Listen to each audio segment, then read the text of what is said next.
우리가 읽은 이 내용도 표제에는 다윗의 시 인도자를 따라 현악에 맞춘 노래 이렇게 표현이 되어 있지만 내용들을 보게 되면 이 3편의 내용과 대단히 유사하다라는 것을 볼 수 있습니다. 다윗이 처해져 있는 공경 가운데서 하나님의 도움을 간절하게 구하는 그런 모습이 오늘 본문 속에서도 전체적인 그런 시의 분위기를 만들어주고 있다라는 사실입니다. 그래서 이스라엘 백성들이 이 다윗의 시를 두고 하나님 앞에 예배할 때 이 시를 노래하곤 했는데 특별히 그들의 삶 속에 있어서 이 시편 제3편은 아침에 하나님 앞에 아침을 열면서 하나님 앞에 많이 노래를 불렀던 곡으로 알려져 있고 우리가 오늘 읽은 이 4편의 내용은 저녁에 하나님 앞에 드렸던 그런 찬송으로 많이 불려졌었던 그런 시임을 우리가 살펴볼 수 있겠습니다. 지난 한 해를 돌아보면서 하나님께서 자신의 삶 속에서 어떻게 자신을 인도해 오셨는가 그것을 생각하면서 하나님 앞에 고백하고 찬송했던 그런 시편으로 우리에게 전달되고 있는 겁니다. 그래서 저녁 찬송시로 많이 불려졌다라는 것을 우리가 볼 수 있습니다. 내용은 비슷합니다. 고난과 부당한 압제를 당하거나 대적자들의 그 공격 앞에서 오히려 그의 상황 자체는 대단히 힘겨운 상황이 있지만은 그러나 그의 고백의 내용은 확신이 표현되어 있고 또 그의 심령은 대단히 평안을 소유하고 있다라는 것을 보여줍니다. 과연 무엇이 그에게 그러한 전환점이 될까라고 할 때 아주 중요한 것이 뭐냐면 하나님이 자신에게 누구인가를 되뇌는 것입니다. 또 하나는 자기가 알고 묵상하는 그 하나님을 향해서 온전하게 자기의 상황을 맡겨드리는 겁니다. 기도하는 것이죠. 그래서 하나님을 깊이 생각하고 그 하나님을 향해서 진실하게 기도하는 일들을 통해서 그의 공경, 그의 근심, 그의 어려움 그것은 오히려 평안과 확신으로 바뀌고 있다라는 것을 우리가 이 시를 통하여서 살펴볼 수 있습니다. 우리가 어떤 일들을 당할 때도 마찬가지입니다. 어떤 일들을 당하게 될 때 그 당하게 되는 순간순간마다 우리의 마음속에 일어나는 많은 생각들을 바로바로 말로 표출한다든지 바로바로 우리의 행동으로 나타나게 되면 대부분이 실수하게 되어 있습니다. 누구든지 어떤 어려운 일, 특별히 억울한 일을 당하게 되면 누구든지 그 마음이 편할 수가 없어요. 괴로운 것입니다. 아픈 것입니다. 상처가 그의 심령 속에 상처가 찌르게 돼요. 그러면 그때마다 우리가 어떤 일들을 반응하고 표현한다고 할 때는 항상 아픈 거, 괴로운 거, 힘든 거 이런 것들이 표출되게 돼 있고 그때 우리 행동 가지를 우리가 잘 단속하지 않게 된다면 우리 행동은 하나님 기뻐하시는 행동으로 반응하는 게 아니라 분노라든지 또 잘못된 그런 방향으로 우리가 우리의 행실들을 가져갈 때가 참 많게 된다라는 겁니다. 그럴 때 어떻게 하는 게 좋을까요? 기다리는 겁니다. 참아 기다리는 거예요. 우리도 그러잖아요. 어떤 어려운 일들 당했을 때 그때는 정신이 없어요. 정신이 없어서 뭘 어떻게 될지 모르는 겁니다. 그런데 그 일이 조금 지나가고 나면 이렇게 해야 되겠다. 어떻게 해야 되겠다 하는 것이 우리도 조금 진정이 되면서 우리의 마음이 정돈될 때가 많은 겁니다. 우리의 신앙의 자세도 마찬가지죠. 어려운 일들을 당했을 때 그때마다 우리의 입술을 다 표출하고 우리 행동을 다 그 어려운 일을 당하는 일들에 대해서 반응하게 된다라고 하면은 우리는 신앙적인 반응보다는 우리의 연약한 그런 모습을 표출하게 되고 만나는 겁니다. 그럴 때 기다리는 겁니다. 기다리고 자신을 돌아보고 하나님 앞에서 자신을 생각하다 보면 그 공경과 어려움을 내가 어떻게 그것을 극복해야 될지 하나님께서 우리에게 지혜를 주시는 것이고 성도로 부름받은 누구든지 그때그때의 그런 태도와 마음으로 반응하다 보면 결국 죄 가운데 빠지게 되는 일들이 많다는 것을 알게 됩니다. 그래서 그럴 경우에는 더더군다나 특별히 우리의 입술을 주의하고 우리의 감정에 따라서 뭔가 반응하지 않는 자세를 갖는 것이 대단히 중요함을 보게 되죠. 다윗도 마찬가지입니다. 다윗도 그의 삶 속에서 참 많은 어려운 일들을 당할 때마다 그때그때 다 그 심정을 다 그때그때 대적자들 향해서 표출하고 다 나타내는 태도를 취하지 않습니다. 그래봐야 대적자들이 좋아하죠. 계속 찔러서 그 아픈 것들을 막 표출하게 내게 해서 결국 그에게 올무를 씌우고 그를 결국 공경 가운데 몰아넣어서 그가 결국 하나님을 향해서 돌아서게 만들고 하나님 멀리하게 하는 그런 일들을 목표로 해서 공격을 하는 것입니다. 그럴 때마다 그가 어떻게 반응합니까? 하나님 앞에서 그 마음을 잘 다스리는 일들을 하는 것입니다. 그리고 어디로 가요? 하나님을 찾는 겁니다. 하나님 앞에 그의 안타까운 그의 심령을 다 쏟아내는 거예요. 하나님, 내 마음이 이러이러합니다. 내가 이것으로 인하여 심히 괴롭고 어렵습니다. 하나님 도와주십시오. 이렇게 그가 그의 마음을 하나님 앞에 쏟아내면 그의 근심과 괴로움과 염려가 어떻게 바뀌나요? 안전함과 평안함 가운데 그의 심령이 바뀌게 되는 것을 그는 수없이 많이 경험을 하게 된 것입니다. 오늘 우리가 읽는 이 시편의 내용도 그러한 것을 우리에게 잘 보여주고 있어요. 1절 말씀해 보세요. 내 의의 하나님이여 내가 부를 때에 응답하소서. 곤란 중에 나를 너그럽게 하셨사오니 내게 은혜를 베푸사 나의 기도를 들으소서.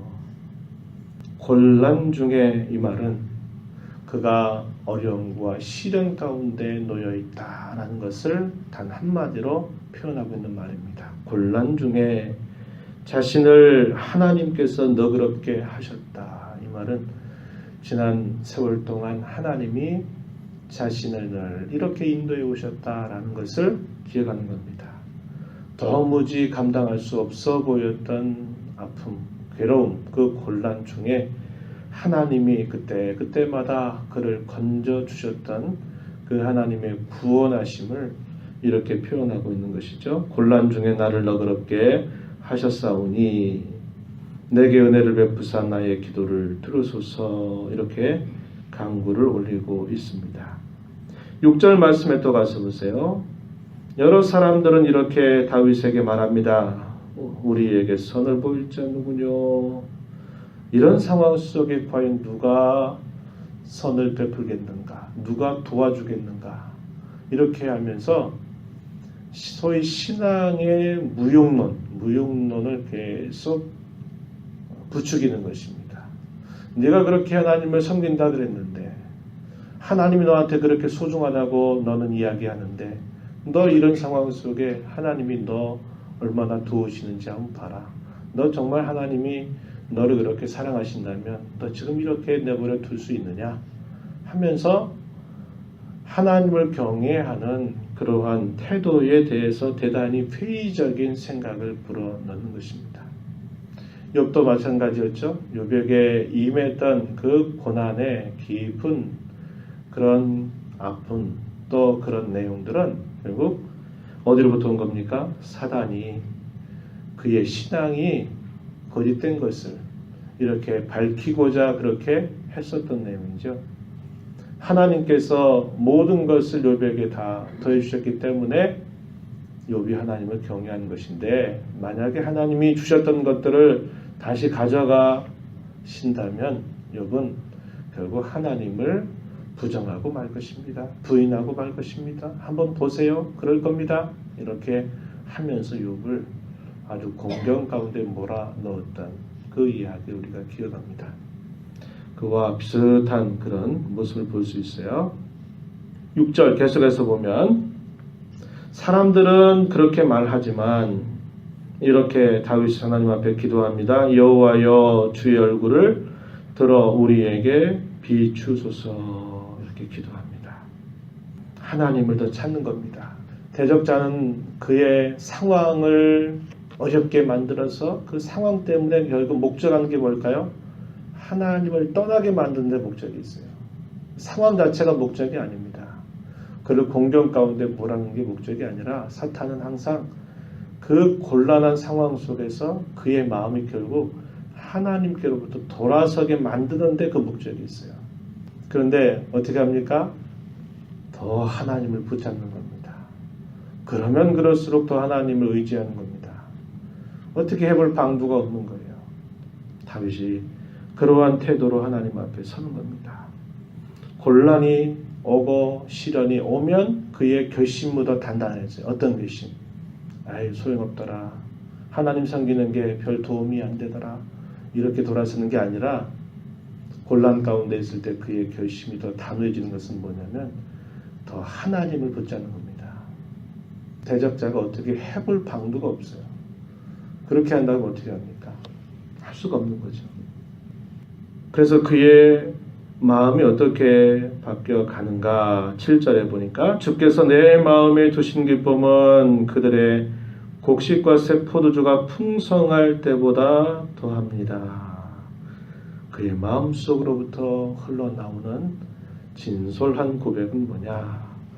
상황은 그래도 처지는 그래도 그의 심령 속에 안전함이 있고 그의 심령 속에 그 상황을 뛰어넘는 기쁨이 그의 심령 속에 있음을 이렇게 고백한 겁니다. 주께서 내 마음에 두신 기쁨은 한 해 동안 열심히 농사 지어서 그 농사의 소산을 얻게 되는 그 기쁨의 잔치가 있는 그때보다도 더하다 이렇게 고백하고 있는 겁니다. 환난 중에 기뻐한다 이런 표현이 비슷한 표현이 되는 것이죠. 시련을 당하는데 기뻐한다. 계단이 그의 상황을 궁지로 몰았는데 그의 마음이 안전함 가운데 있고 평안함 가운데 있다. 대단히 신비로운 일이죠. 그런데 하나님은 그를 경외하는 자들에게 이러한 놀라운 신비로운 경험들을 하나님은 약속해 주고 있다라고 하는 사실입니다. 마지막 절에 뭐라고 말합니까? 내가 평안히 눕고 자기도 하리니 나를 안전히 살게 하시는 이는 오직 여호와이시니이다. 이렇게 하나님을 향해서 고백하는 것입니다. 대적자들을 향해서 그는 의연하게 당당하게 이렇게 또 말하는 거예요. 3절에 보세요.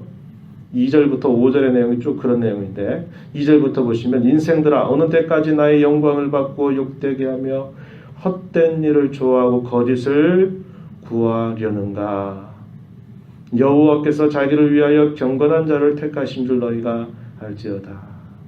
이 말을 오해하지 마시기 바랍니다. 경건했기 때문에 택했다, 선택했다 이런 뜻이 아니고 하나님은 그가 어떤 상황에 처하든지 간에 경건한 자, 하나님을 찾고 하나님을 의지하는 자, 그러한 자를 찾으신다는 겁니다. 무슨 이야기입니까? 곤란 중에 더 하나님을 찾는 그러한 결심을 나타내는 자, 곤란 가운데 더 하나님을 붙드는 자, 이런 자를 말하고 있는 것입니다. 4절에서 너희는 떨며 대적자들을 향해서 하는 말이죠. 너희는 떨며 범죄하지 말지어다. 자리에 누워 심중에 말하고 잠잠할지어다. 의의 제사를 드리고 여호와를 의지할지어다. 대적자들 향해서 너희 그렇게 살지 말아라. 너희 그렇게 하면 안 된다. 너희 또한 이렇게 하나님을 향해서 돌아서야 된다. 의연하게 당당하게 이렇게 말할 수 있는 것. 무엇 때문입니까? 초대에 말씀드린 것처럼 하나님을 묵상하는 겁니다. 그리고 그 하나님을 향해서 더 간절하게 의지하며 기도하는 그의 자세가 이렇게 대적자들 앞에서 불안에 떨지 않고 오히려 당당하게 그들을 향해서 너 이렇게 하면 안 된다. 이렇게 하지 마라. 이렇게 살아야 된다. 이렇게 당당하게 말할 수 있는 것입니다. 여러분 세상 가운데 어떻게 사시기를 하나님 기뻐하실까요? 남들은 예수 안 믿고도 저렇게 잘 사는데 나는 예수 믿는데 이게 뭐야? 남들은 누구는 잘 됐다는데 왜 우리는 그래? 이런 것들 부러워하고 하면은 하나님 마음이 아프실 겁니다. 믿지 않는 사람들이 어찌하든지 간에 오히려 그들 향해서 이렇게 살아야 됩니다. 이렇게 사는 것이 진짜 삶입니다. 이렇게 사는 게 정말 바른 것입니다를 여러분들이 당당하게 보여주고 말할 수 있어야죠. 마지못해서 그냥 신앙은 가지고 있는데 늘 삶 속에서 믿지 않는 사람들 잘 되는 거 부러워하고 본뜨려고 한다고 한다면 얼마나 안타까운 일이겠습니까? 이 하루를 또 하나님께서 저와 여러분에게 주셨는데 하나님이 누구신가를 생각하십시오. 그리고 그 하나님을 향해서 어려울수록 더 그분을 붙드십시오.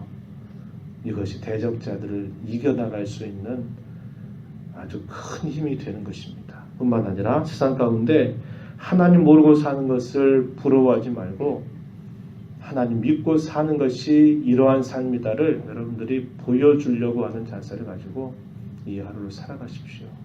그리고 하나님의 은혜를 구하시면서 복된 삶을 살게 되기를 진심으로 축복합니다.